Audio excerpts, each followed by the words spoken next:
Welcome to the Center for Black Literature and Culture Juneteenth and Book Fest celebration. We are so excited to have you here with us today. This is an amazing time.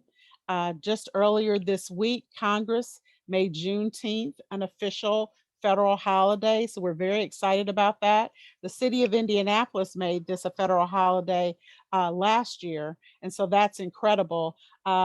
Despite making this a holiday, we know that there are many, many things that we're going to continue to work for, but we are going to celebrate and reflect on our ancestors and all of the things that they did to get us to where we are right now. We do have a proclamation from the city of Indianapolis and the office of the mayor, the Honorable Joseph Hogsett. I will not read the entire proclamation, but will read a portion of it. To all whom these presents may come, greetings. Whereas Juneteenth celebrates the full emancipation of the enslaved in the United States, signifying the ultimate abolition of the 246-year-old practice. The Emancipation Proclamation was at last recognized and enforced in Texas on June 19, 1865, over 2 years after the order went into effect. Now known as Juneteenth, this day has grown from a celebration of freedom for the newly emancipated peoples to a holiday millions of Americans in many states observe every year. And that is again from the Honorable Joseph Hogsett. And so we appreciate the mayor's office and Deputy Mayor Judith Thomas for arranging that for us. And before we begin, we're going to just do a little bit of an overview on the meaning of Juneteenth for those of you that might not be aware. And I won't read the slides for you, but I will just leave those up for a minute. So, as we said, Juneteenth is June 19th, 1865. It happened 2.5 years after the Emancipation Proclamation was signed, and this happened in Galveston, Texas. And so it is a great day of celebration. And here is the flag, the Juneteenth flag that you'll see quite often. And you'll see the star that represents the Lone Star State as well as the other 50 states. The burst, this is a new beginning for African Americans of Galveston. And then the arc that represents the new horizon. And then the color, which is the red, white, and blue, which is reminiscent of the US flag. We have on our agenda for tonight a really stellar cast. We're going to be hearing from Brandon Warren. He is a local author and a graduate of Warren Central High School. He has two big platforms: anti gun violence and mental health awareness. And then he's also the author of two books, Be Inspired and Be Inspired to Continue. We'll also be hearing from Januarie York, who is the first ever Center for Black Literature and Culture Poet Laureate. And so we're so excited about having her on our stage today.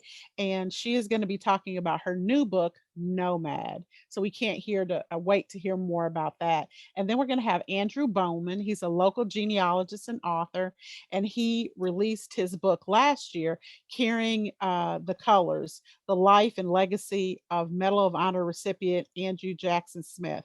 And so we're excited to hear from him. And he also does reenactments around the city. And then July 1st, we are going to have a reading of Frederick Douglass. What is the slave? What is the slave to the 4th of July? And so we're excited about that reading. That's just going to be us reading in community.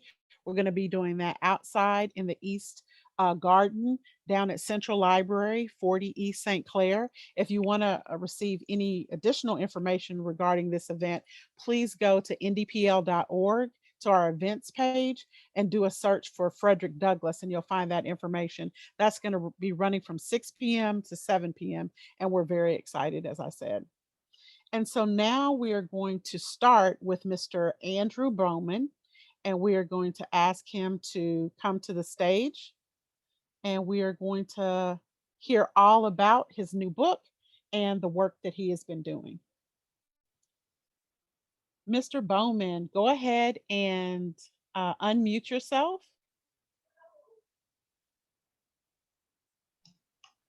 Can you read me now? Yes, we can. Thank you. Okay. First, I'd like to let you know that I am a 86-year-old man, and I wanted to jot down a few uh, highlights of my story to let you know that where I'm coming from. One of the things that happened this afternoon, I decided to listen to the audio book, and then I realized I'm not gonna read uh, after listening to the Oreo Oreo the young man who was doing the orientation. So, but well, let me tell you a little bit about my grandfather. And Andrew Jackson Smith is my grandfather. He, not my great grandfather, my grandfather. On January 16th in 2001, President Clinton actually awarded the Medal of Honor to my grandfather posthumously. He was an escaped slave from the Civil War. Now, the book, Carrying the Colors, tells the life of my grandfather from his birth in slavery and his escape from slavery, and his experience as a soldier in the 55th Massachusetts Colored Infantry. And it also covers his successful post war life. Andrew Jackson Smith was initially recommended for the Medal of Honor in 1916, but it was not until January the 16th, 2001. At that time, it was the longest delayed medal in United States history. That award was made, and there were two awards that particular day. And one was to Andrew Jackson Smith, and the other one was to President Theodore Roosevelt. President Clinton made a special note of this in his comments, and he said, quote, "That's what we're here celebrating here today. Two people who changed America in more ways than one by their personal courage from a different vantage point." Uh, the story of Andrew Smith includes the action for which he was awarded the Medal of Honor. The story also was almost lost due to the death of his wife, and then having to make a difficult choice to send his two young daughters away to live with their grandparents and to grow up without him. I happened to assist my mother and aunt to reclaim Andrew Jackson Smith's legacy and our own legacy. And in doing so, it put new life and new meaning into our lives and into the lives of our family. The manuscript includes their story, describes their considerable effort for reconsideration of the Medal of Honor. There are no other studies that approach the life of an escaped slave in this manner. So my grandfather was significant in the fact that the way we got the information was through using unpublished Freedmen Bureau records, census data, manuscript covers the post-war struggle performed by a former slave and reveals conditions existing in Kentucky when Andy Smith returned after the war. The tax records, deeds, and other court records were used to reconstruct his life and to reconstruct his accumulation of farmland and business activities. Smith rose to become a member of one of the most ignored social groups in American history, the Black American who achieved financial success against tremendous odds in the era of Jim Crow. Smith's ability to prosper with businesses and with businesses with white men also partners, and at a time prevailed in court against whites. It's an intriguing story that challenges some of the stereotypes and invites further study from social history and some social historians. That's how the Andrew Smith story actually got started. And That's the overview of the book. There are lots of other things in the book, which including not only his escape, but also some of the trials and tribulations that he encountered along the way, including uh, inequities in his pay, and that was also an inequity for all of the troops, and especially the 54th, 55th Massachusetts Colored Volunteers, and also the 29th U.S. Colored troops from Connecticut. They refused pay until they were paid the proper pay like soldiers, rather than they were offered pay like laborers. So if there's any questions, I'll be more than happy to entertain at this time. So we have one question in the chat, and I already know the answer to this. So this book has already been published, and it is available.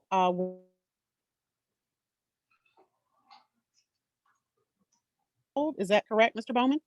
And if you Yes, want to show us the cover, here's the cover. I be don't know if great. can you see the cover?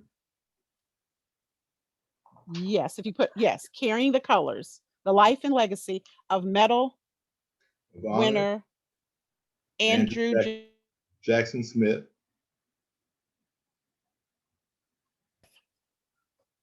And so I see that you're wearing your regalia. So can you tell me a little bit about that and when you started doing reenactments? Yes, this uniform is, of course, a reenactment, not actually a reproduction of the actual Civil War uniform wore by the Union troops. If you notice that it is blue, and if you recognize that many of the officers, police in the United States, or at least in the northern states, wear blue uniforms, and that came from probably from the United States Union Army. I started to begin to do reenactments with a friend of mine. His name was Kabir Sharif, and we performed along in Indianapolis for over 25 years.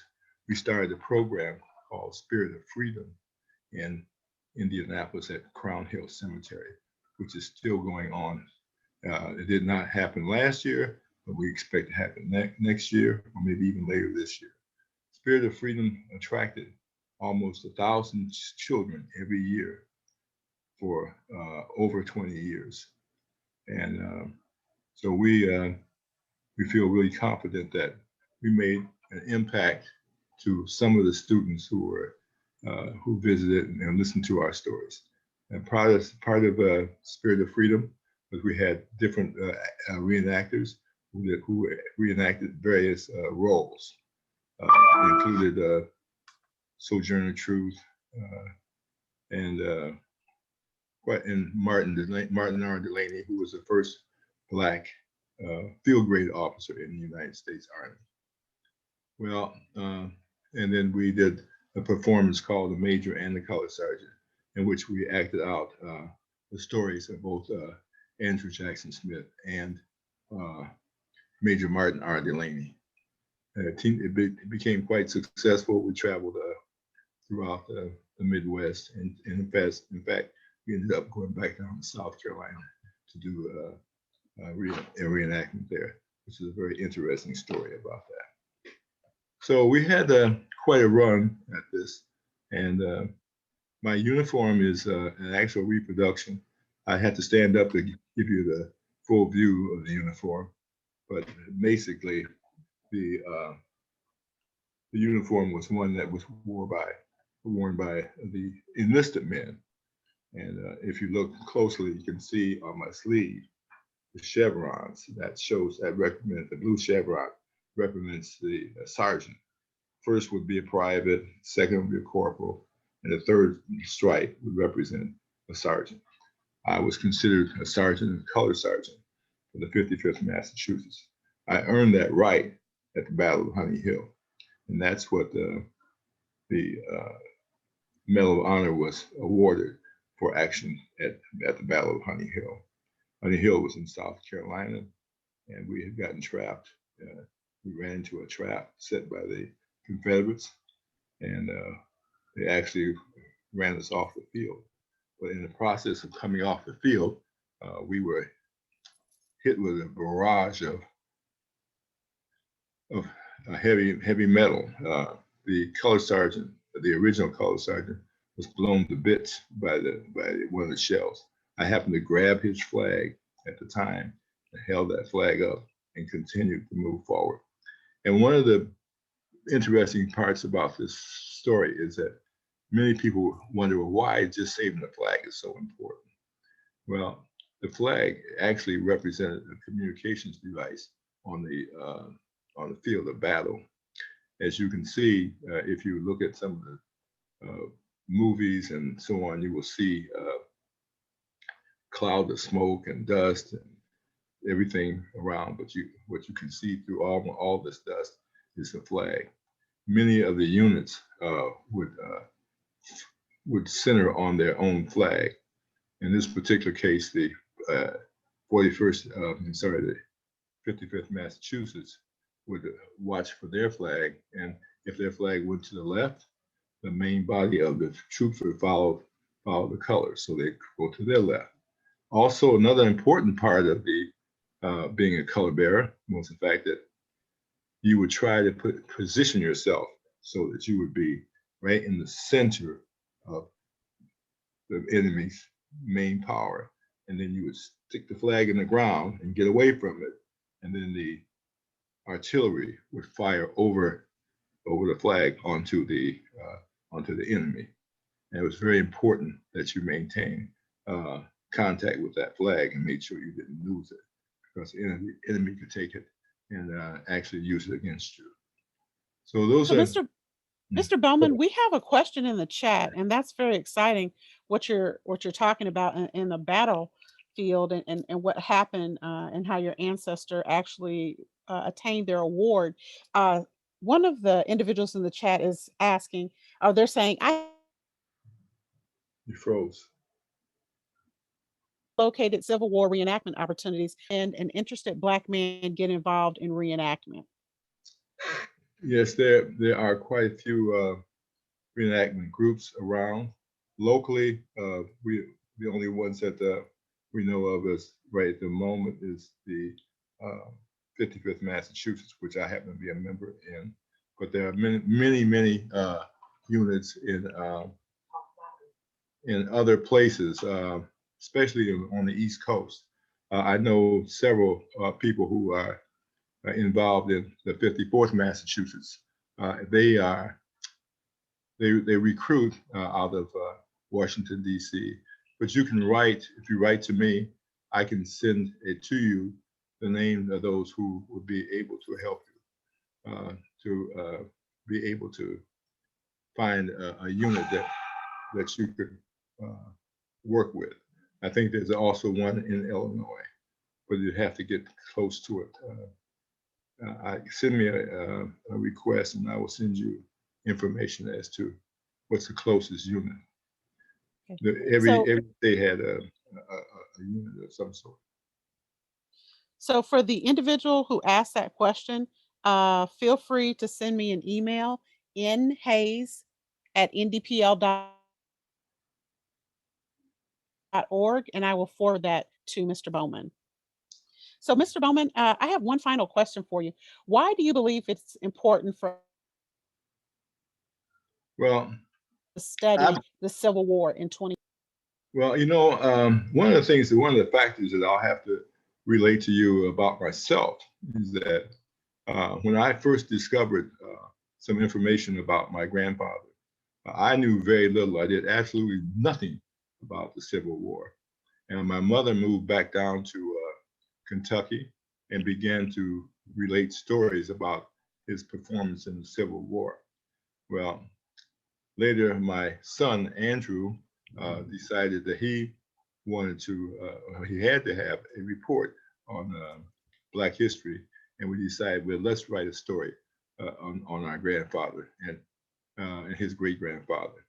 We went down to Kentucky. I took him down, just me and him, and we went to the courthouse and did some research and found out some records about the land that he owned and so forth. And in doing so, I was trying to encourage him to get a spark in school, to encourage him to do better in school. But it lit a fuse under me. And from that moment on, I got hooked in the Civil War and got hooked in my grandfather's activities only and found how interesting it was. I used to think that history was dull until you start thinking about history and how history affects you even to this day. We are living through part of the history that is the residual from the Civil War today. And people are talking about states' rights and that kind of thing. That is part of the reason for the Civil War. And it still lingers to this moment. Voting rights, civil rights, and all of these things came out of the Civil War. They were supposed to have been cleaned up, but they weren't. And we had gotten into a problem with our historians back in about the 1870s, where they started to redesign history, and they took the Black man out of our history, not totally, but minimized our activities and our successes that we perform.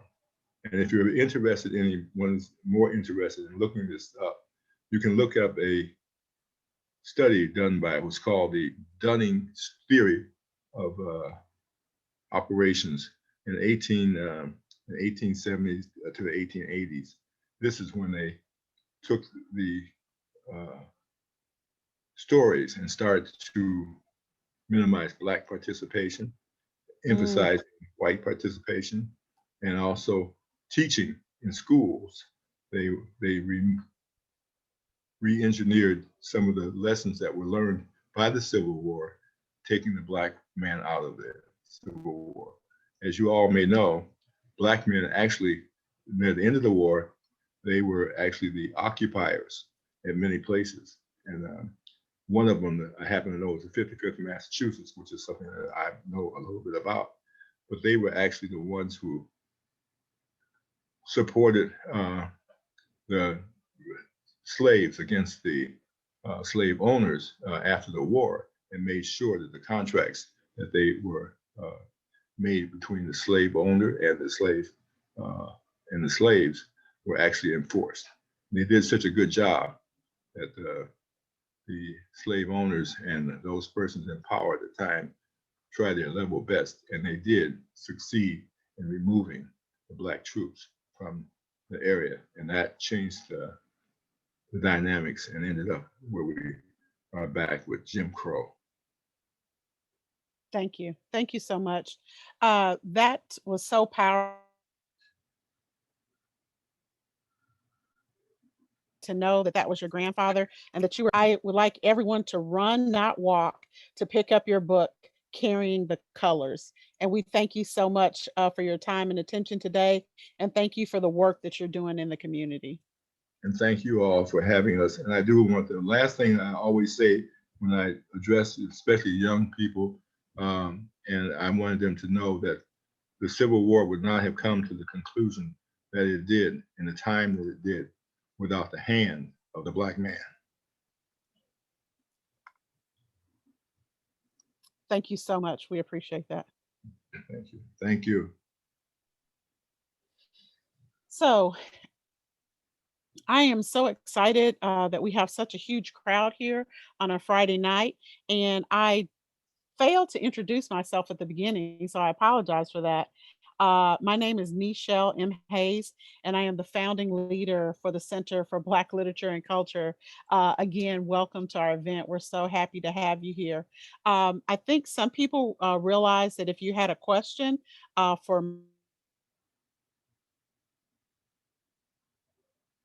any one of the panelists, that you can go. And so we've answered several of those questions already. You can purchase the book Carrying the Colors, or you can check it out from the library. There is a copy in the Center for Black Literature and Culture, as well as in the rest of the system. So we're very excited about that. I see we have another question, and this individual indicates, I read the book and was surprised that the officers of the unit appeared less interested in fighting, and it was the ordinary soldiers who took over and led the troops. And I apologize, Mr. Bowman has left, but No, I haven't. okay, I'll let him go ahead and answer that question. Go ahead, Mr. Bowman. I'm back. Okay. Let me tell you that it is true that many times the officers, and there was a lot. We have another book coming out, by the way, that talks to this particular kind of subject about the culture within the 55th Massachusetts, not just the 55th Massachusetts, but in general for the white officers who were in charge of the Black troops. And many times they utilized the Black troops for things that they really were not authorized to use. And in this particular, that particular case, many men were, I hate to say this, but there were some officers who really used Black troops for their own personal gain. And but the Black troops were blamed for the operations that were conducted all along in South Carolina. And they were not necessarily the ones that were instrumental in looking at the trouble spots, but they were ordered to do things that were not normal or correct. Thank you. And so there's always so much more for us to learn, and we can't always learn from watching movies, as entertaining as they might be. And so, again, thank you so much, Mr. Bowman, for that education, and thank you for fighting to give your grandfather the honor that he deserved and that he had earned. And so we definitely appreciate that. We are going to have Kiana Watt also has her accompanist, and we are going to let her go ahead and tell you a little bit about the work that she is doing in the community. She's also known as the Songbird. I met her a couple of years ago. She premiered an amazing, has been taken off into the stratosphere ever since then. So I think we can all say we knew her when. So when she starts blowing up, hopefully she won't forget the little people she met along the way. So Kiana, go ahead and take it away. Peace, family. As Nichelle said, my name is Kiana Watley, and accompanying me today is Yadine Cole. And I'm going to be performing a song called Queen. Now, to some, they've called Queen the Black woman's anthem, but shout out to my kings as well. But I wrote this song back in 2017, and it is on my project called Luminous. And I wrote this because I wanted women of color to be empowered, for them to feel beautiful, and for them to stand in their power. And just as Nichelle mentioned as well, also back in 2017, I released a short film called Bluebird. And I had a really, I had a conviction, right, to share our story. And Bluebird is a rendition of Strange Fruit. And this process started back when I was in high school at Ben Davis in 2018. I had went to my counselor and I'm just like, hey, guys, we got to do more for students of color. So with that being said, I ended up putting on an entire Black History production, and Bluebird is just basically it's just the next stepping stone from the play I did in 2000, or excuse me, back in high school. Sorry, I'm a little tongue-tied, guys. But without further ado, the song that I'm going to sing is Queen.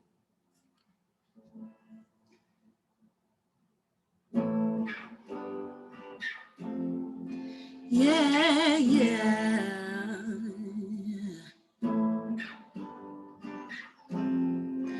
Oh, yeah, yeah.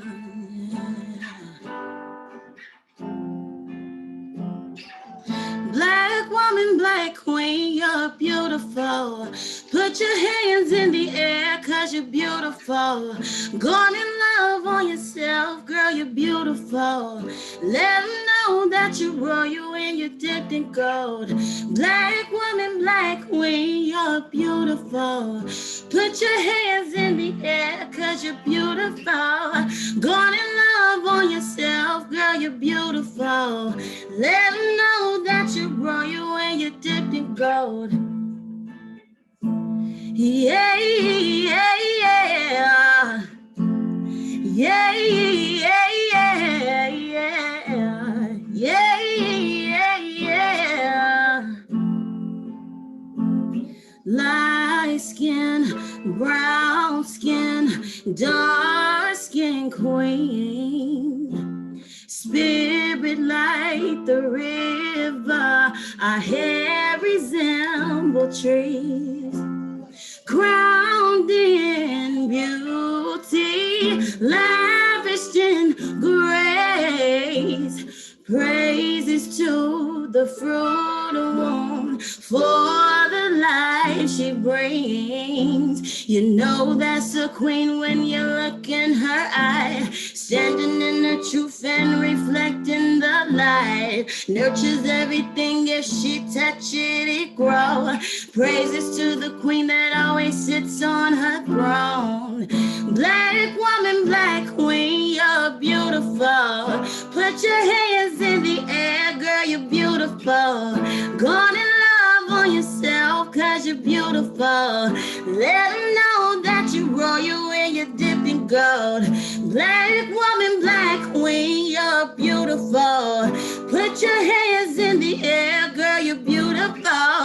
Gone in love on yourself, girl, you're beautiful. Let them know that you're royal and you're dipped in gold.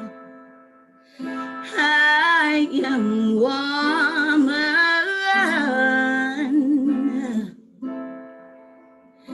giver of life.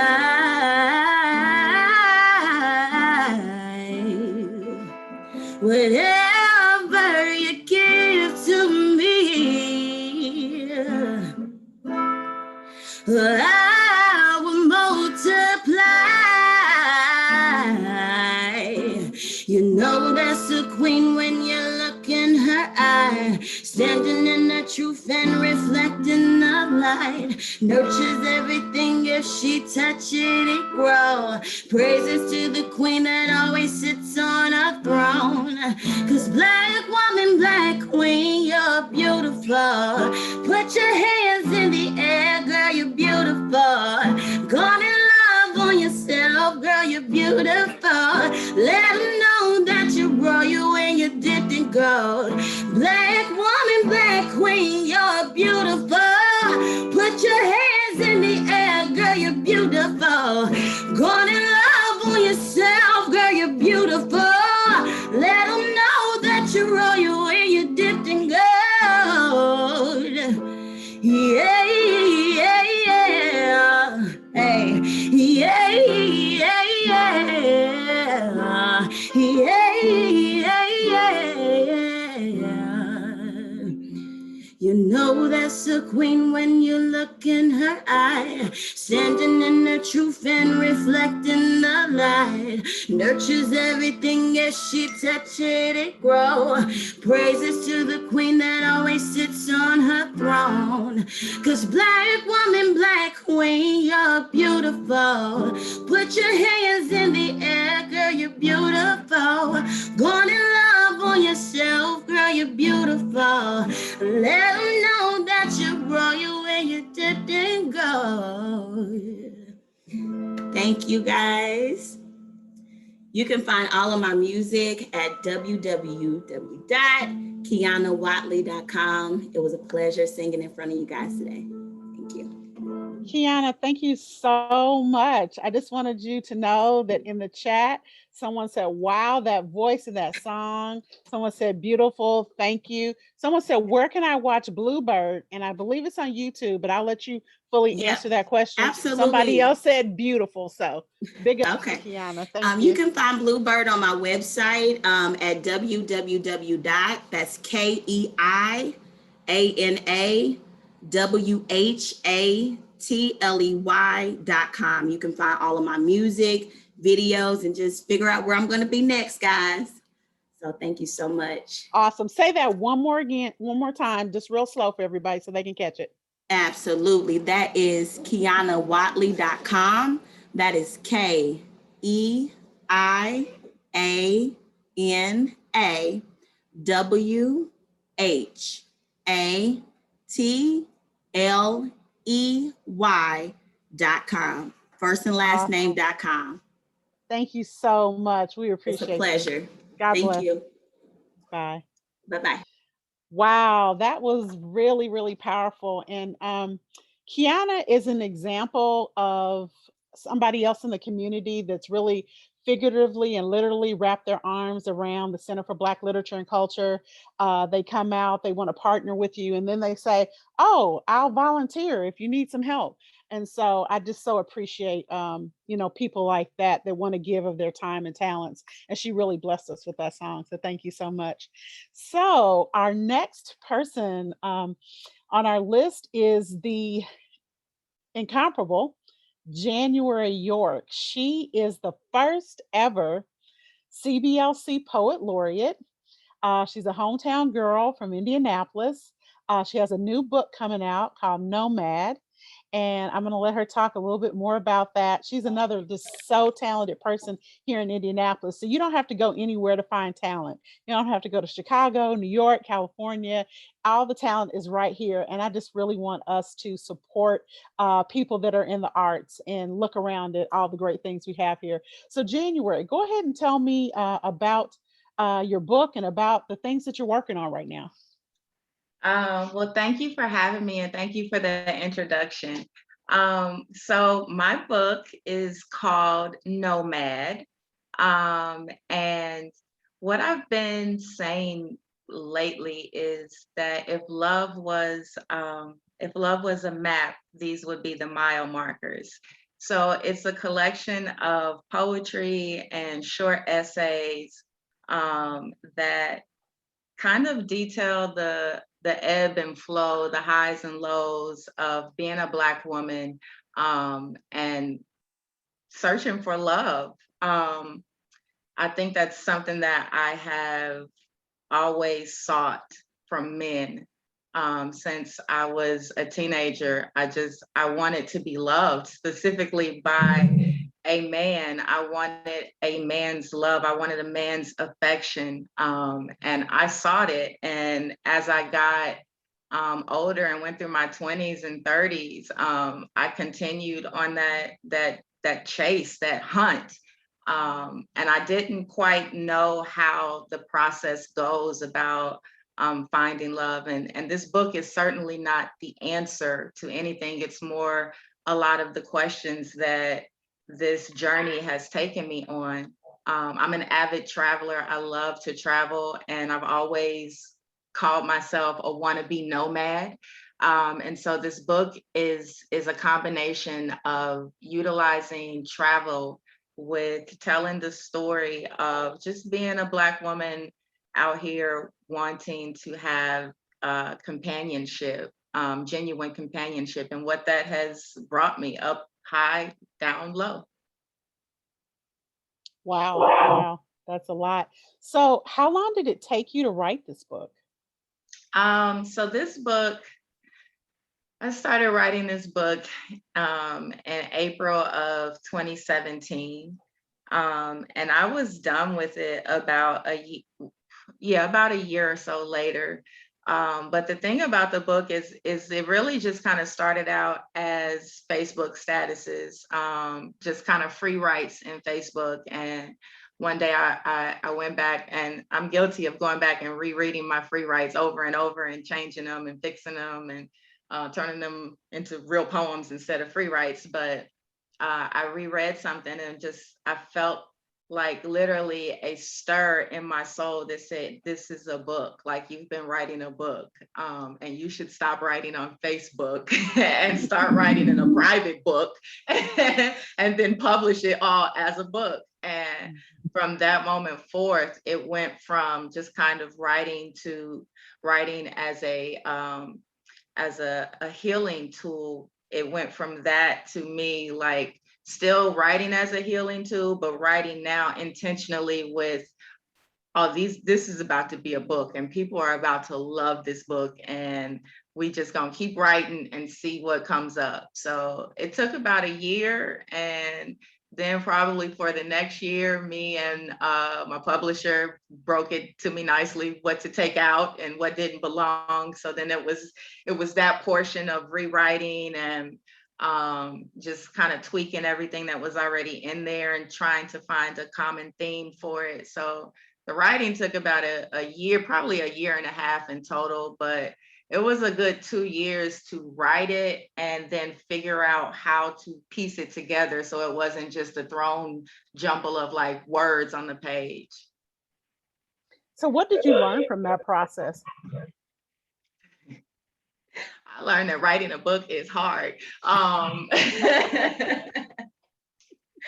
So, and I don't mean hard, like as in something that's not able to be done or conquered, but like from the beginning, when I first thought, okay, you got a book, keep writing, then it was like, okay, bet.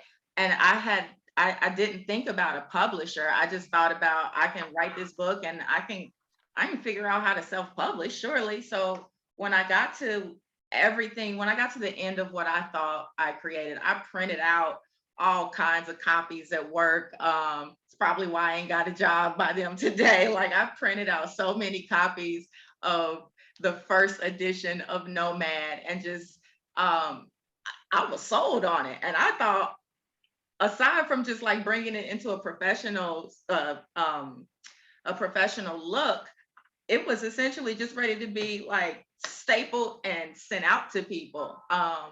But then when I got with my publisher, VK Press, it just was literally me learning that writing a book doesn't stop at you write and then you publish. I also learned how not to be married to the things that I write. Whether it's a line or a whole piece, because there were pieces in there that I was like, yes, this stays. And she was like, well, Januarie, that's a beautiful poem. I don't think it should go in the book though. And I just like, when I would go and like sit with that, I would be like, I don't see how she doesn't see it. It's wonderful. But once I stopped looking out of my sort of healing eyes and started looking out of it as an author with a future, then I was able to like disconnect and take that ring off that I keep with the things that I write. There were things in there that I had to shorten just for sake of not bleeding into the next page.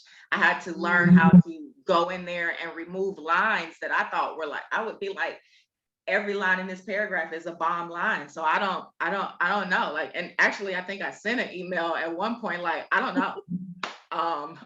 Bleed it onto the next page. But again, it was a lesson in learning that it's okay to write something and think that it's beautiful and that everybody will love it, and then take that out. Again, whether it's a line or a paragraph, like you can write it somewhere else and just keep it for another piece, another poem, another blog or whatever.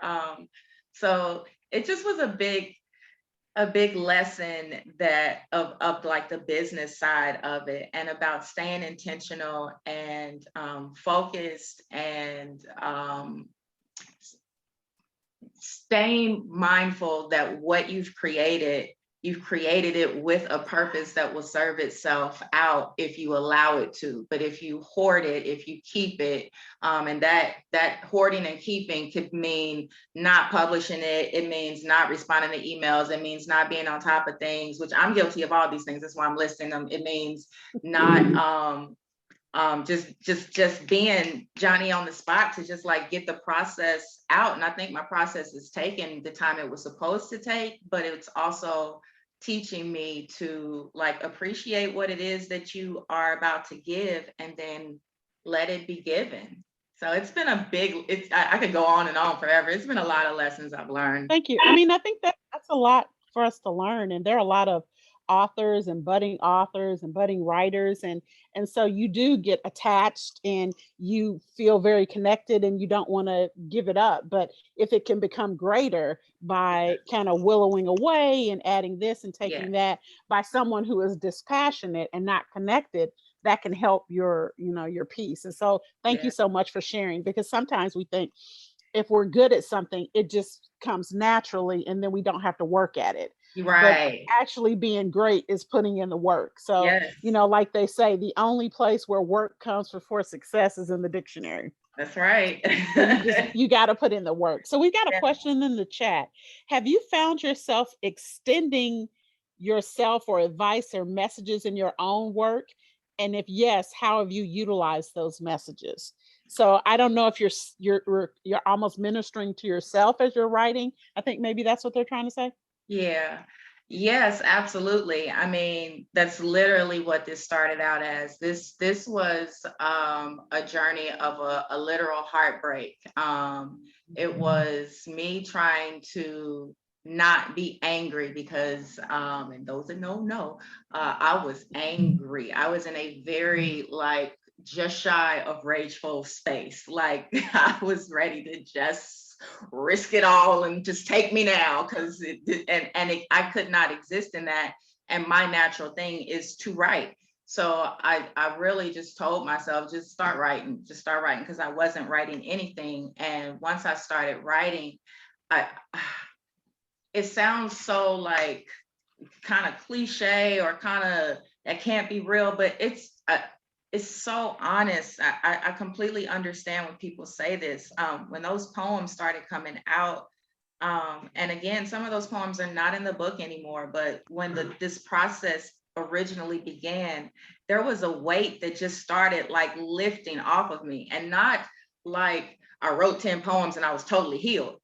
That's not what it was, but it was the more I wrote, the more I was able to put my feelings completely out there, whatever they were.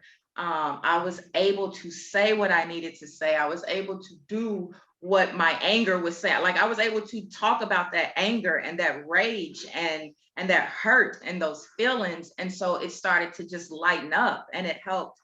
It because I started to think, well, I got a book going here.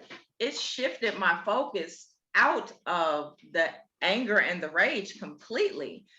That doesn't mean it did not return a little bit here and there, but it just took me out of that just detrimental kind of negative, hurtful space, and brought me into a space where I was able to just keep writing. And even though I was writing with intention that this could be something that goes in a book, I was still writing honestly. I was still writing from my heart, from my life, from literally what happened, literally what I was feeling. Like, oh, there's raindrops on the window, like literally writing these things. So it definitely, because it's part of my healing process through anything.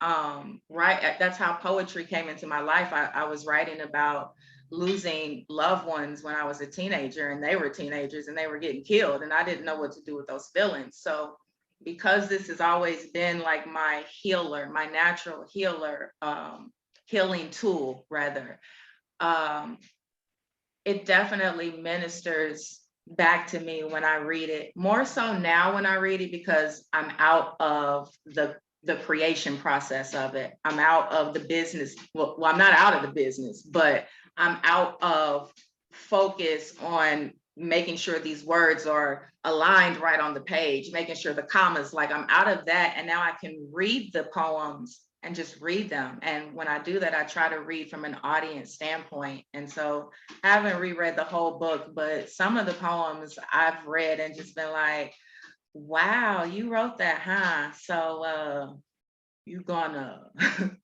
go with that lesson, or you gonna just kind of so yeah, it definitely ministers to me. And I do try to live by what I write, but I also do not ever try to write like I got the answer. I'm writing from my life, so I got questions, and some of the answers that I come up with I know are not necessarily correct. So it ministers to me to at least attempt to continue growth and continue the process of healing and writing to heal. Thank you. So we have two more questions. So the next question is, do you have any favorite poets or authors, and who are they? Yes, I have a lot of favorite poets and authors. So, of course, Maya Angelou is my top favorite. And the reason that she's my top favorite is because she is the person that I was first introduced to regarding poetry. She's the book that I found in my aunt's upstairs in the stack of books. And it was her complete collection. And it was phenomenal woman that my aunt used to say to me. So like, she will always be my top favorite because I connect to her. Like if you've ever read her story in full, you know that she was a little bit of everybody, from the mute child to the dancer to the madam to like to the actress to the writer, the poet, the mother.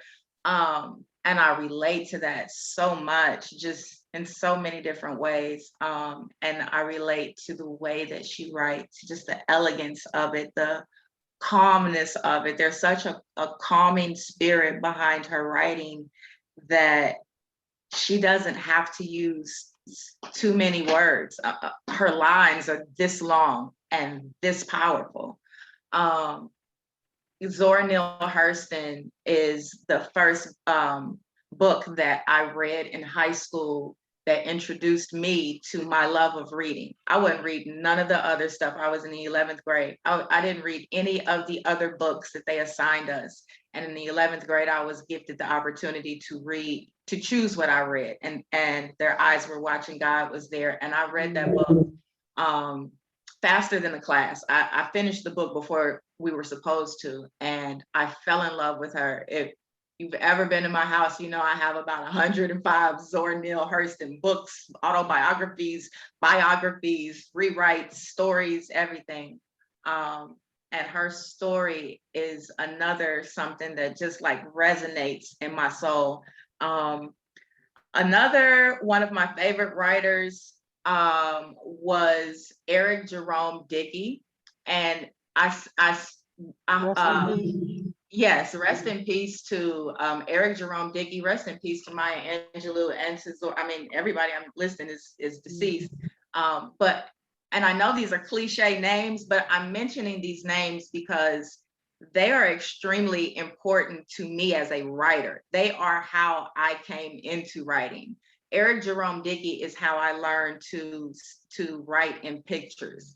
I would read every one of his books. I read all of his books up until I was too grown and paying too many bills to be sitting around reading his books. But I read so many of his books, and every time I read them, I felt like I was watching the story. I didn't even feel like I was reading. I felt like I was watching a movie. So when I started like really writing creatively, I modeled kind of how I crafted stories after how Eric Jerome Dickey described in his stories. And for sake of time, I could go on, but like those are my top 3 favorites. And the reason is because those are the people that brought me into this world of writing and said, nah, baby sis, you got this. Just do this, this, and this. Wow, thank you so much. And I can hear the passion and the joy in your voice and in your face. I can see it when you're talking about them. So it really, I can see how they poured into you. Yes. And so thank you like for sharing that enthusiasm. That means a lot. We have another question, and they want to know, what impact on readers do you hope this work will have? So what impact do you think this will have? Excuse me. So the first thing that I want this impact, the first way I want this to impact readers is to share their stories, is to live out in your truth. That is what I have been taught to do. That is what I was directed to do. either purposely or inadvertently. Um, I want you to know that this book is literally coming from my soul. This is not about a person. This is about my life, my experiences, and my dealings with being a single Black woman in hopes of finding love. What I want that to do for other women is you're gonna see a whole bunch of mistakes in here. Like you'll see things, you'll read lines that say, but sis, I could have told you back on page 15 to stop, and we on page 80. What I want you to do, I've been saying this in my head for the last 3 days. It's so funny. I walked and I ran so that you could just jog on by and choose wisely. Like literally, I have gone, this doesn't tell everything that I've gone through by a long shot, but you could get on my SoundCloud, Januarie York, and you could listen to the poems of the Exquisite Pain, which is the album that I released in 2012. This book literally, accidentally, inadvertently picks right up where the Exquisite Pain left off. And I want that to convey to women, specifically to Black women, that yes, you're beautiful. Yes, you're awesome. Yes, you are magical. You are all these wonderful, wonderful things. But that doesn't stop us from going home when ain't nobody texting and when ain't nobody on Facebook saying, you go girl, when you're home and you're by yourself and you're feeling vulnerable or you're feeling lonely or you're thinking one more chance or you're thinking, well, just this one last time, or it, like, I want this book to speak to that woman. I want that woman at home by herself, maybe struggling with her self-esteem, maybe struggling with her self-worth, maybe whether that's for the day or long-term struggles, because it's not always about you don't love yourself. Sometimes you just don't love yourself enough. There's a next level that you have to get to in order to stop allowing certain things to happen. I want people to take that. I want people to pick that up. I know men have bought this book, which I totally did not expect that men would like really want to read this book, and I'm honored, and I hope that they truly dive into it. I want men to take away from this book to listen to women. When we say that we're being catcalled, when we say we're being harassed, when we say we're scared to say no, when we say we're scared to not give you the number when we don't really want to, when we say we're scared to say no in the bedroom, so we say yes, but we really meant no, and now we kind of feeling like we was raped, but we really wasn't because we consented. Like, I want men to read these things. I want men to feel this and to understand that this is the stuff that we go through. And so when you say protect Black women, and when you hashtag protect Black women, remember these things. Think about these things. Look at your circle. Check your circle when it's necessary. Ask your circle how they treating women. Pay attention to yourself, to your homeboys, because they're going out loving on the Black women that you hashtagging. So care about it, read it, understand. This is not about like selling books and going platinum. I would like to sell books and go platinum, but I really want you to feel these are my experiences. So take something away from this, and that is value. If I could put it in one word, it would be value. Value yourself, value your life, your heart, your love. Black woman, value you.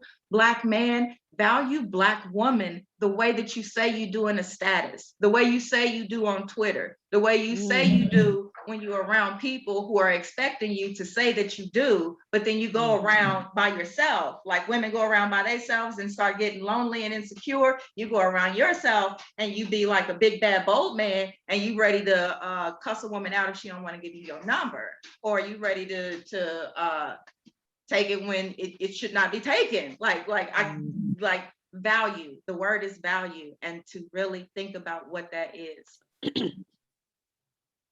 Thank you so much. Someone in the chat said that thank you for taking us on that journey, and I wholeheartedly agree with that. What I'd like you to do now, if you don't mind, is to read a couple of the pieces from your book, so we can kind of get a little snippet and get people even more excited than they already are to dive into your book, Nomad.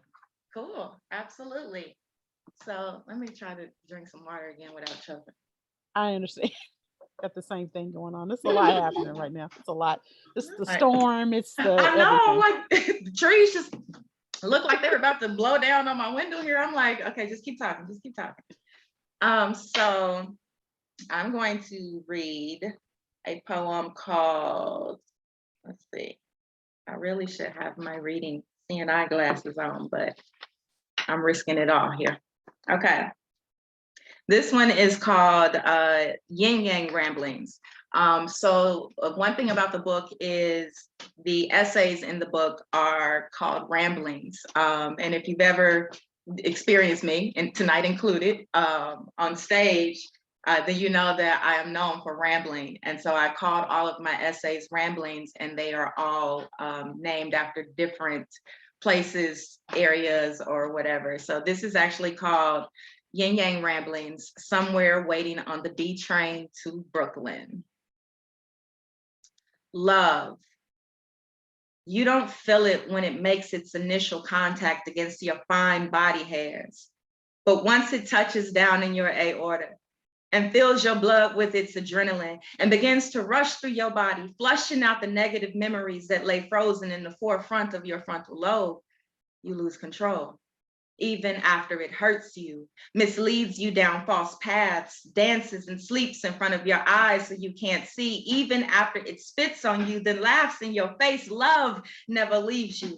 It still finds comfort in the silent regions that get the least attention inside of your nervous system. Once it has been developed, it is hardly ever severed from your soul. It can be disconnected from your mind, but it lives in cases and courses through your body. Like, it is the one night stand of emotions. It can screw you dry and still get off. Liking someone doesn't come with a lifetime warranty. There are no guarantees that the person you like today will be the person you like tomorrow. And you don't have to like someone in order to continue to love them. Because remember, true love never dies, but like does. Like bounces around frivolously. It falls back, falls off, and reconnects with someone else in another park, on another ship. I like you, and I like you, but I love you. All possible in the mind of like. Love is an enigma that gets lost in the folds of our skin while like dances on top of you, tickling you in places that feel good, which can make you feel the love.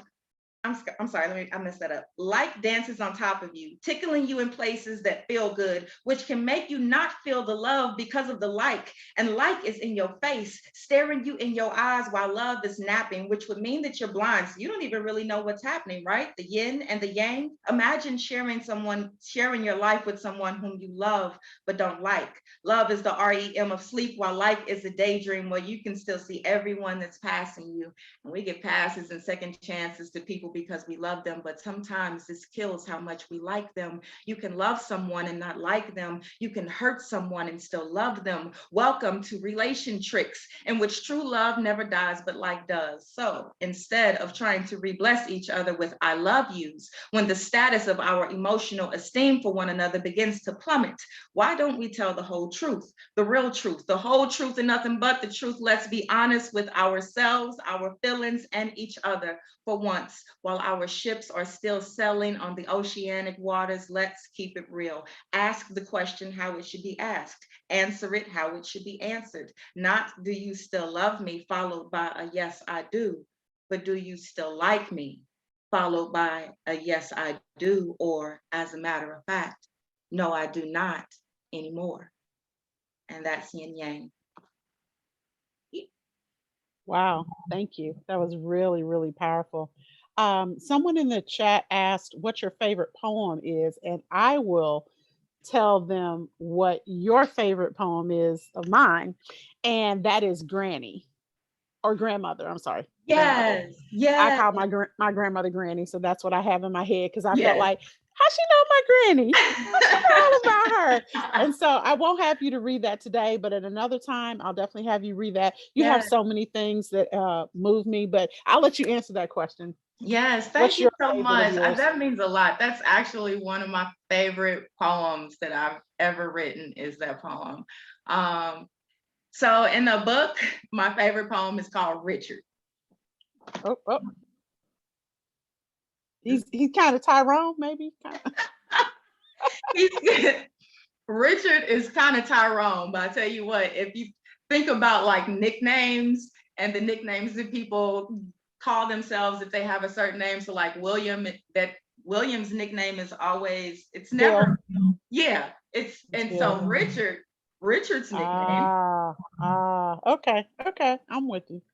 Okay. it's definitely one of my, it's one of my favorites in the poem. So we'll have to buy Nomad, and that Yes. is sold wherever books are sold, That's right. to find that and read Richard and see what that's all about. And what I'll say is thank you so much for bearing yourself and sharing and telling us all about, what motivates you, what's made you sad, what's made you happy. And I'm hoping that we can learn from this and kind of move forward. I've had such a great time just kind of talking with you, and I can't wait till we can kind of see each other in person. We've done a lot of Zooms together this year, and I'm so excited about what you're going to do as a CBLC Poet Laureate. And I'm excited about this book. So you've got some amazing things happening, and we've got so much talent here in Indianapolis, and I want people to come out and support you. Thank you so much. Thank y'all for having me. Again, it's an honor, always an honor. I am the first CBLC Poet Laureate, and that is like, it's just, every time I say it, I feel like my cheeks are starting to hurt. Like, can you believe it? So thank you. I love you. I appreciate the support, and y'all, please make sure you get your copy of Nomad. I promise you, we're gonna have a bestseller on our hands from BK Press, and S. McKee did the photography as well as the interior, which is beautiful. Support Black women, working with Black women, working with Black women and Black businesses. Thank y'all. I love you so much. Thank you so much, January. We can't wait to see you. Bye-bye. Thank you. Bye. So we are now going to go to Mr. Brandon Warren. He's a native of Indianapolis. He's a graduate of Warren Central High School. Right now, he is a college student, and he is going to IUPUI. He's also an author of a book, and he's got a lot of things that he's passionate about. So we can't wait to talk to him. Before he comes to the stage, what I will ask everyone, do you have a library card? That's an important question. And if you do have a library card, have you checked out a book lately or an item lately? You can do ebooks, you can do music, you can do videos. We have a plethora of items in our collection. And also, if you don't have one, you can apply for one online. And then we also have branches all over the city. So I would encourage you all to get a library card and use it, and definitely check out the offerings we have at the Center for Black Literature and Culture. And so without any further ado, we're going to ask Mr. Brandon Warren to come to the stage, and we're going to talk to him about the things that he's working on. And we're just going to go ahead and get moving there. So, Brandon, how's it going? Going well. I'm blessed, especially after hearing January's art. That's poetry is nothing but true art, and it inspired me. Awesome. Awesome. Thanks so much. So, I have been hearing about you for several years, and you've been talking about and things that are really important to our city. Unfortunately, things that we're still grappling with. And so, do you want to tell us a little bit about your story and kind of how you rose to prominence and people started seeing your work? For sure, man. My story, tragedy and trauma, is the root of my story. Starting back in 2017 when I lost a dear friend and teammate of mine by the name of Dejon Anderson. I lost him to gun violence. When I say I, there's a team of people right with me who lost him at the same time. I was a football player at Warren Central High School, where I shared the same position with Dejon. So I spent many, many days and evenings with him, grinding and focusing on a sport that we felt so passionate about. And I lost we lost him to a tragedy, being gunned down on the west side of Indianapolis.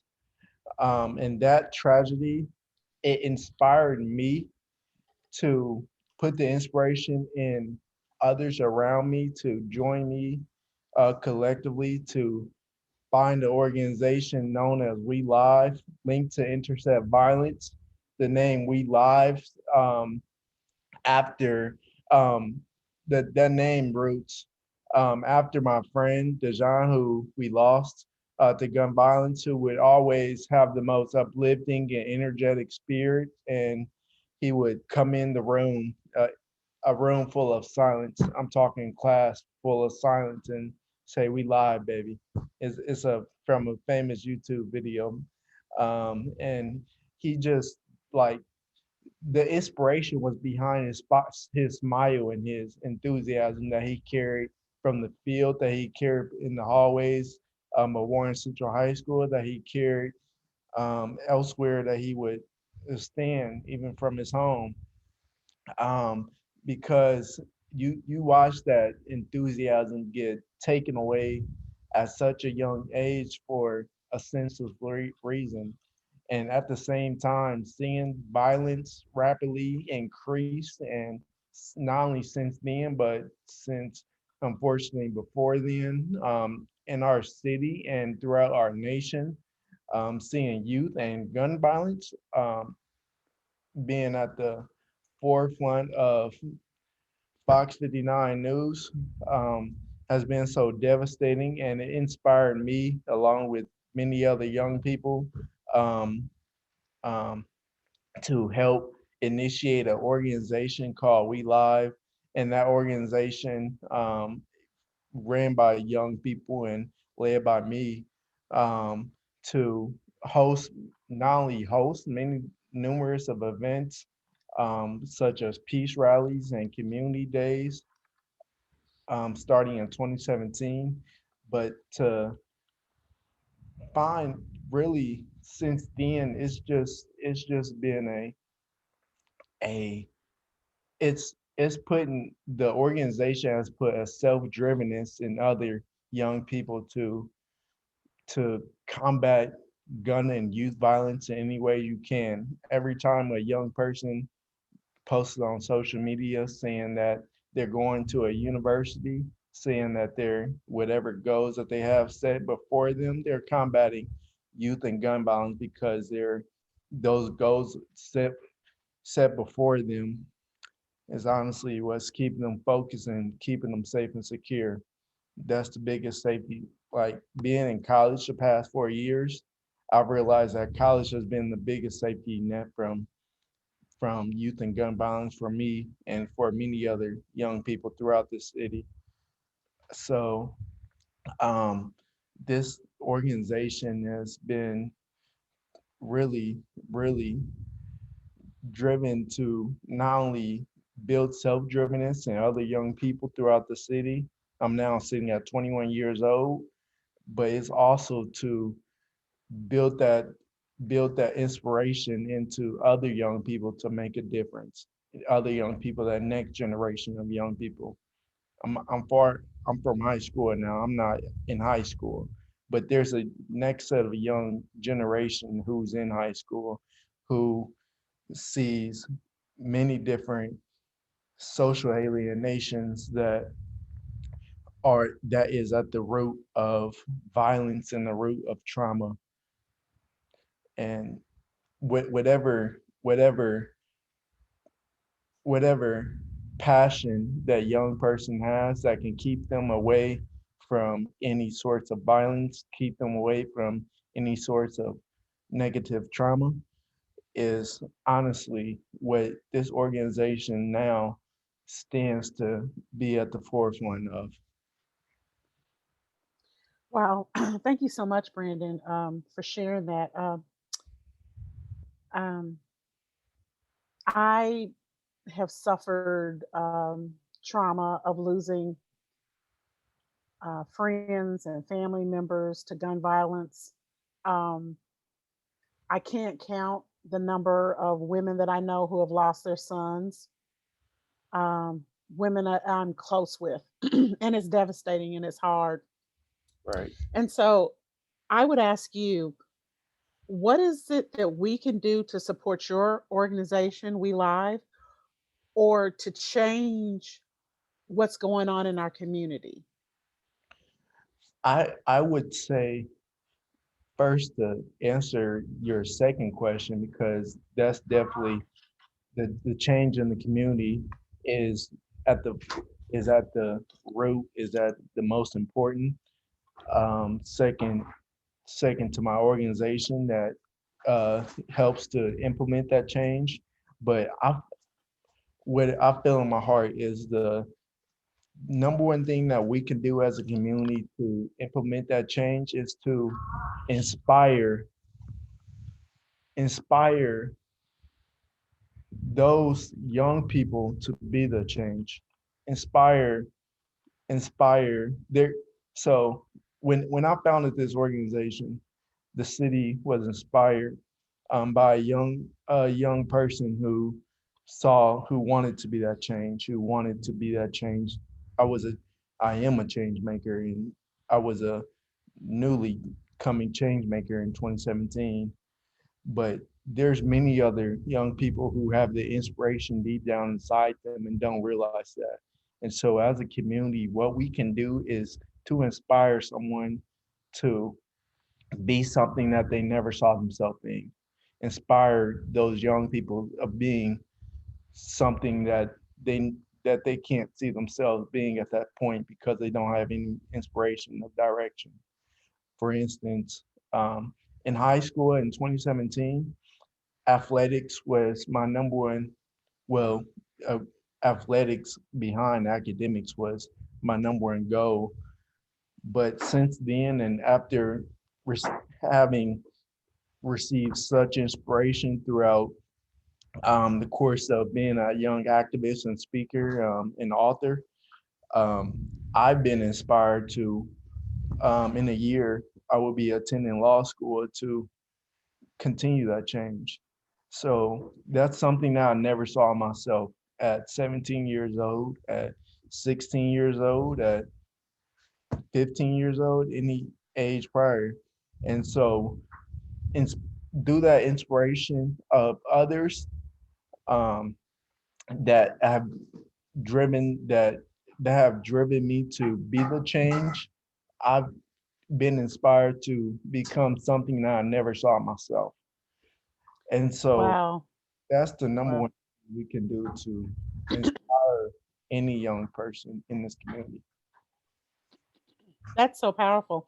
And congratulations on wanting to go to law school. I'm going to be lifting you up. I know a lot of attorneys. I know it's a long, hard struggle, but I know you can get through it and get to the other side. So I know you'll be probably be preparing for the LSAT. So I'll be lifting you up with that. So when you say inspire young people, is it just a matter of connecting and listening to them? Is it a matter of speaking life into them and saying, I see you doing great things, or what is it that you want to do, or exposing them to the things? What is it we can do to inspire them? Because I think this is so critical. And if our city is going to be a world-class city, we've got to touch our youth, and we can't keep killing each other. Exactly. And I like exactly what you both points to the question that you just said. Is it just listening, or is it just talking and asking them what they would like to be, what they see their ambitions as?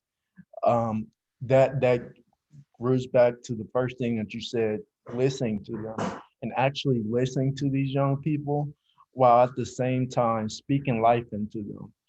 But first listening, because when you listen first and you speak life to the words that they just said to you and to the dreams and ambitions that they just spoke to you, that they see themselves as doing, when you speak life into them, it honestly, it what it does to me is it reminds me of being in college. When you speak to your college advisor and and you we've all had many different advisors in numerous circumstances, not even just collegially. But speaking to my college advisor sits down and asks me, "What do you see yourself doing in X amount of years after you finish this degree? What do you see yourself doing in years beyond this degree? Do you plan to get another one? Do they ask me this set of questions that honestly sparks my mind to inspiration and belief in myself? Because honestly, um, so law school was never a something that it was always something in my mind that I could see myself as potential, but that I never saw to full potential because no one has never spoke life and spoke inspiration into that being a possibility for me until I found myself in college. So at the same time, we have to really it's such a strong connection, such a strong connection that we have to have with the amount of young people in this city. And it starts in the home, yes, but second to the home, it starts within our schools. And so my call would be to schools of those natures to have people like the advisors that, there's been a numerous amount of advisors that we've had throughout Warren Central High School that have been able to advise us academically, uh, whether that's behind sports or outside of sports, but really to our schools to have those advisors where you can come to that advisor as a peer, as a mentor, and as a mentor, because that mentor is going to implement the guidance in you that you all of a sudden that now you can see clear vision, your clear vision go because you have that guidance. And so there has to be there's a support outside of my loved ones, as I mentioned, family. There's a peer support outside of, you know, my university, outside of IUPUI. There's a peer support. There's always a peer support that's latched on to me. And so having I what I realized even rooting back to 2017, we have to latch on to our young people, even if they haven't spoke their dreams into existence. In 2017, I spoke my dream into existence that this city should have a youth-led anti-violence group, and which I founded. And there was numerous of people that latched on to me from there. But um, at the same time, what I did was those numbers of people that latched on to me is okay, this other young person right here is just as great as me, if not greater. Latch on to them.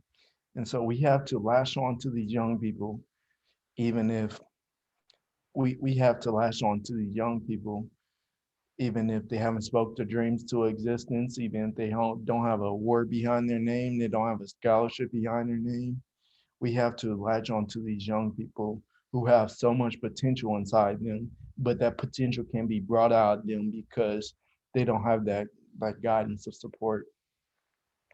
Wow, that was powerful. And so, um, I think the charge that I'm going to put out to the people that are in the Zoom right now is, who are you mentoring? Who are you reaching out to? And we don't want to gild the lily. I mean, people that are already doing, IB work, they're already, looking at what colleges they're going to. They probably don't need you as much as someone who hasn't spoken to aspiration, like you said. And so, I'm going to try to think about how I can work with you and your organization, and we can talk more about this offline, how we could help the young people that you have and just kind of get you connected and kind of raise your profile even more because I'm born and raised here in Indianapolis, third generation Indianapolis native, and this city is important to me. And if we don't do something about losing so many young people, we can't be the best that we can be. And so I really appreciate everything you just shared. I think you have your book with you. So do you want to share a snippet from your book?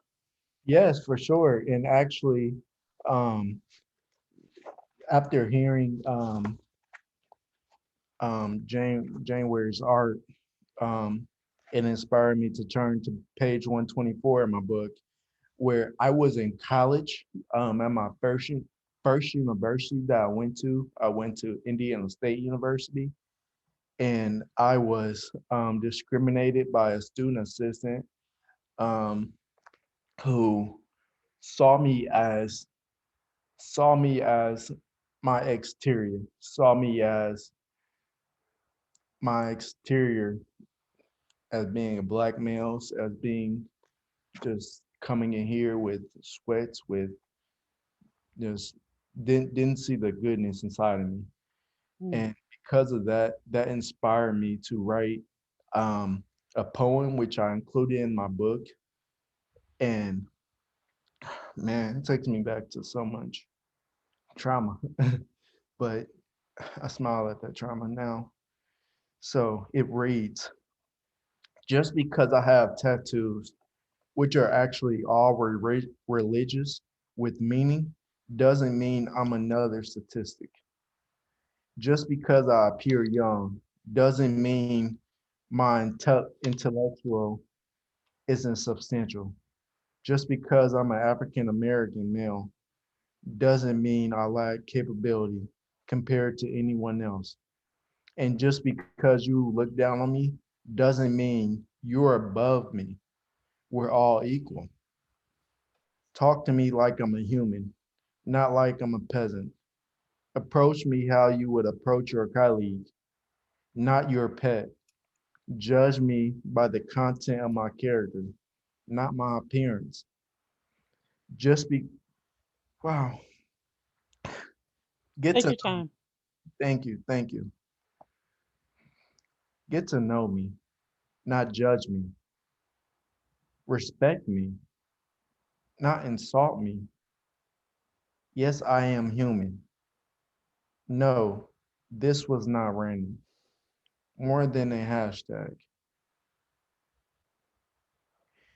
And I chose to read this um, because what this exemplifies is that there's so much more in the young people that there's so much more in the young people that walks down the halls of North Central, of Warren Central, of any other high school throughout the city of Indianapolis. There's so much more throughout the young people and the people that feel this city. And just because how they appear to you does not mean that you can define them. Mm. And by not defining them, what that does to you is that shows you that there is something bigger and greater inside them and that you can be one to help promote that, what we was just talking about, part of mentoring and part of actually helping. um, not discriminating them, not defining them by, and there's a bunch of young people in juvenile center that if they were be that if they were to walk through Kroger's aisle with a shirt that had their that displayed them as a juvenile, they would be defined and they would be criticized as that. But no, there's something greater inside of them. Lord did not bless them here for no reason. They're not a criminal. They're not a delinquent. There's something much more greater inside of them. And who are we not to help them realize and bring that greater outside of them? Wow. Thank you. First, I want to say, Brandon, that I appreciate your candor and your honesty. And I don't want to re-traumatize you as we discuss this. It's him. Um, I believe it it's where I hit on it earlier. So it's part it's it's a lot. It's a lot to unpack, and the work you're doing is important. We're none of us can should be defined by the worst thing we've ever done. And exactly. I'll say I'm lucky enough that I grew up and I didn't have Facebook or Twitter, and we didn't have cell phones, and we didn't have instant cameras. So you had to go develop some stuff. You had to have a camera. Yeah, we didn't have videos. So I've done crazy things just like anybody else, but you can't necessarily see those things. And even if I ball up a $5 bill and put it down on the ground and step on it, like if I smooth that thing out, take that dirt off, it's still that $5 bill. And so I think we have to look at our youth in that same way, and we just can't give up on them.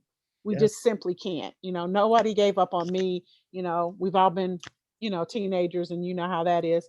And so you can't give up on that other person. And so we've got to just speak life and sow life into people. And so I think that's an important message that we should take away. We have a question in the chat. Youth led anti violence is critical. And this is a college professor here at IUPUI. It's actually Dr. Murtada. She said, are there things that more staff and faculty at universities can do? What can they do on the university level in academia? Wow. I would definitely that speaks to me as a college student because um, being on college campus, what I realized is that there's so much inspiration on college campuses that isn't yet brought to the young people um, from high school on under. The inspiration of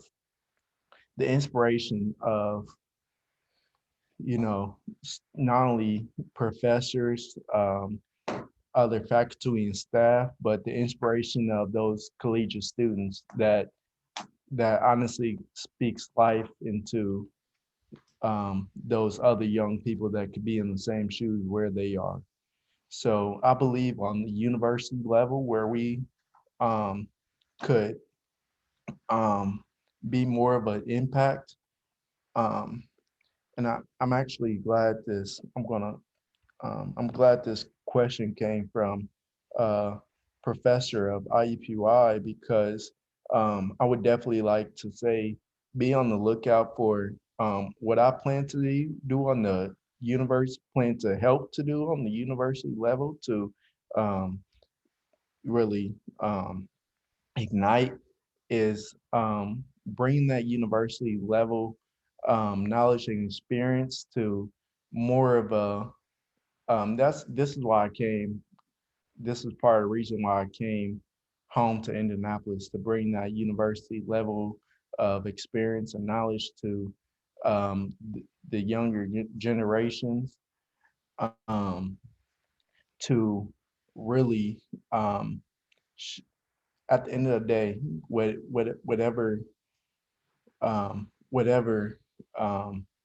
we're called to do, we're called to show these young people where they can be their potential. We're called to show them that they can. And so at the same level, um, I feel that we need to bring universities more into the high school level to where we can inspire these young people.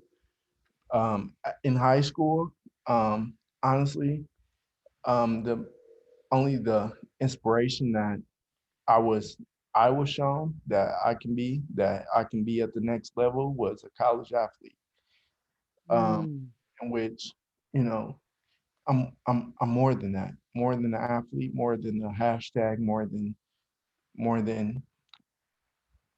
I'm more, and so showing these high school level kids where they can be not only at the undergrad level, but where they can be potentially like how I want to see law school, where they can be potential if they go and get their doctorates, if they go to med school. So speaking life into these speaking life and manifesting um, these future change makers and career builders at the youngest level as possible And speaking into high school, where that's most realistic, where you see that next level really at the tip of your eyelids, is right in front of you. Um, speaking of showing them the map, but showing them the map before they get to the next level, showing them out. So um, definitely not living without regret. Everything happened to me for a reason for me to inspire the next younger generation of people. So at the university and college level, if we can show them the map, lay out their map of where they can be potentially, if you okay, you have a D in this class, you have a D in that class, whatever. You don't see yourself graduating college, you see yourself getting a GED. But showing them, laying that map to them regardless of their potential, with their interest, with their at the led by their interest. So I feel like at university level we can bring the map to those young people more often. Thank you so much. That's amazing. Well, Brandon, I just want to thank you for spending this time with us today. It's been great to get to know you. We spoke. It was really Providence. I didn't have my lineup together for this program, and I said I want to reach out to you, and it just literally happened in like a couple of hours, and so it was really a godsend. And so I thank you for standing in the gap for Indianapolis and for young people and the work that you're continuing to do. So I hope that we can work together. I just want to thank everyone for being here. I want us to enjoy Juneteenth. I want us to reflect on our ancestors. I am the daughter of Sylvia, who is the daughter of Anna Mae, who is the daughter of Gilly, who is the daughter of Manda. And so, I come as one, but I stand as 1,000. And so we need to bring our ancestors with us as we do this work. We know it's difficult out there, and having a holiday for Juneteenth is great, but we know that there are bigger things. We need the George Floyd uh, Anti Policing Act. And then we also need to protect our rights as voters. And so I would encourage everyone to make sure that they're registered to vote, make sure they're writing their representatives, and just use your voice and speak out. So make this a day of reflection and a day of joy and jubilation, which it is. And so that's all I have for today. And just love, peace, and soul to everybody. Thank you.